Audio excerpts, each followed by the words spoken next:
pop off, pump up. Words. Every time I see Pugi, I just want to do nonsense alliteration. Yeah, yeah, that's how it'd be like sometimes. But I will say though, I'm not sure. I'm not sure how many K rules are up in DFW. Probably not a whole lot. Whenever Pugi comes through. Whenever Pugi comes through. Aside from that, I can tell you there are a lot of like middle school and high school tournaments, and the K roll players do really well there, like exceptionally well. That's even. hilarious. Awesome. You know, but obviously we don't have a ton of DDD practice in Houston. We used to have Shane's, but you know, one of the more consistent practice partners of Pugi is Epic Alito, the DDD player. So there is some experience right here that we're gonna see on Pugi's end, but we're gonna have to see if he can show his work in order to a victory right here. I love how many things between these characters are shared. They just have an air where they just go, ugh, throw their whole body at you. They have a taunt where they slap their big bald tummy. Yes, absolutely. Just gotta show the stuff, you know what I'm saying?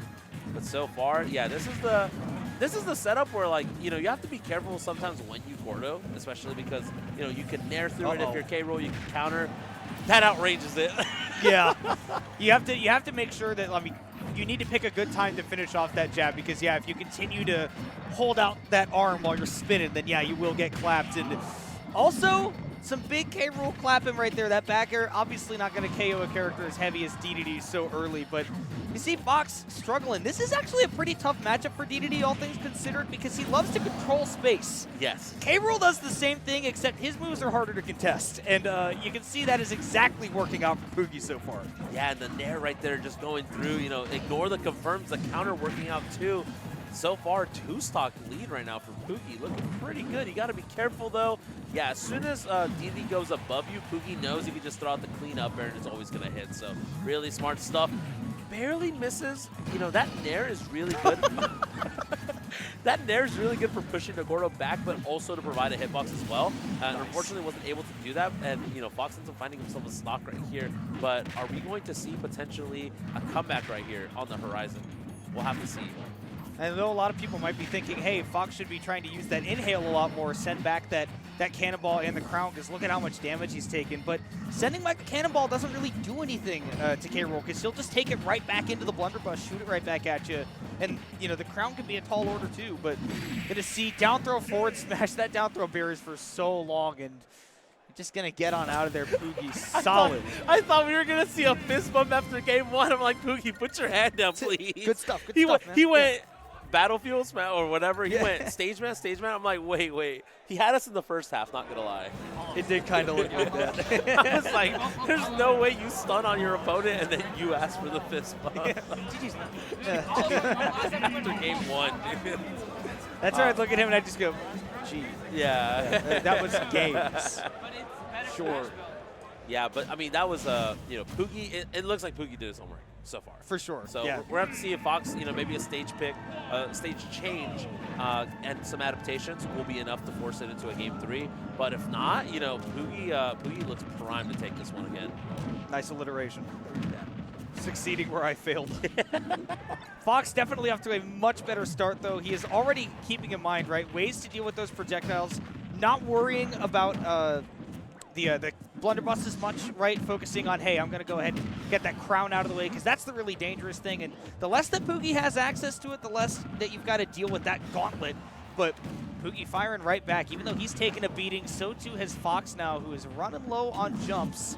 Will make it back, but this is still Pugi on the ledge trap, and these characters both excel at exactly doing that. What? Wait a minute. What just happened? Someone check the game version. K-Roll just went, never mind. Check the game version, guys. He just said, I don't actually want to. Yeah, I'm surprised he did an up air after that falling there, though. It looked like he back aired trying to get some damage. At 150, it'll certainly kill, you know, midway upwards, so. Yeah, I was wondering if he was maybe concerned about the belly armor, but I don't think Pugi had time to throw out that nair. Either way, Fox is going to be the one to take that first stock, and he's going right off the stage. He's like, nope, I'm not dealing with the K-Roll with invincibility. Yeah. We'll just reset here. Yeah, definitely looking pretty good. Like you said, definitely is doing some things a little bit different. Like you said, kind of going, you know, respecting K-Roll when he knows he needs to. And I think that's really important.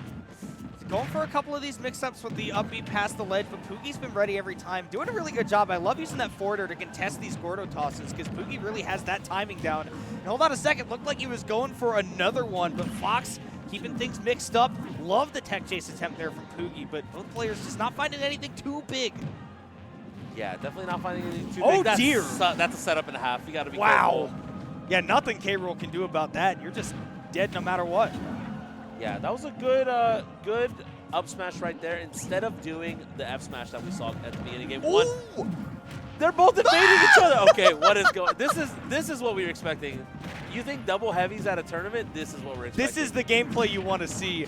Nice by Pugi, mashing out and immediately getting that down air and into the combo, and the crowd getting loud for Poogs.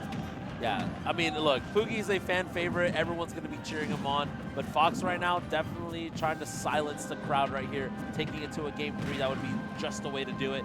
So far, though, looking pretty good. One big hit right here could do it, but this edge guard could be everything. I was going to say, he has to be so careful throwing out those Gordos because Pugi has punished that so many times. There's a little more alliteration for you. Gordo did not stick. RNG not coming through, but you don't even need it. Pugi forced to go low. Says, run it back. Run it back. Go back to Hollow Bastion because it was a close game, and I'm going to turn things around. Yeah, absolutely. That's the Pugi classic. Sometimes when you see that exasperation come in, that's when he's the scariest.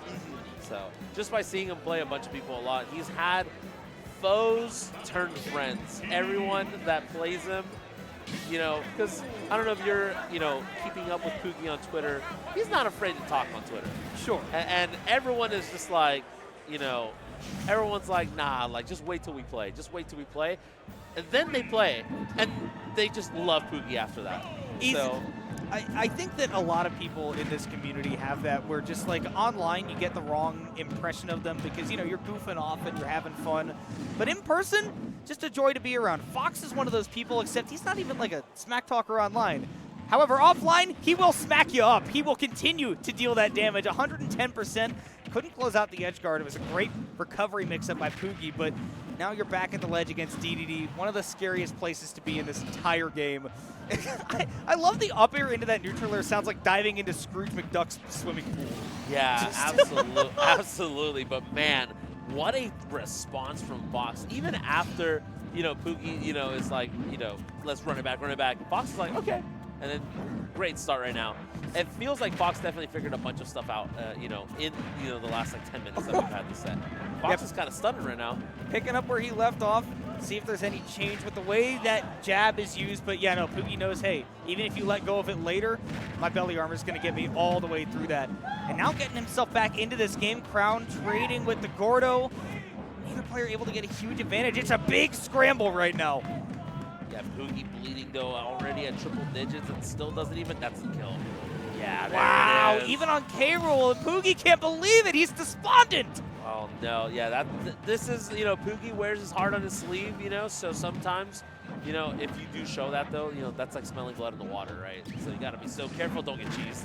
I was like, please don't get cheesed. Did not get cheese, no panicking, and immediately got that dash attack in there to deal with the forward smash. We've seen that a couple times from Pugi, the instant response, and does get that first stock off of Fox, but he has got a hell of a fight ahead of him if he wants to bring back this game. Because at 84%, even eating a forward smash, not going to be enough to take him down, and the recovery mix-up's not getting him back either. Sent to the blast zone, and all you can do is acknowledge it was a well-fought set. Fox made some great adaptations to close it out. Yeah, that's crazy how, you know, normally sometimes we see, you know, a player win game 2, you know, in a close situation, and usually we see the hard adaptations coming from the other side.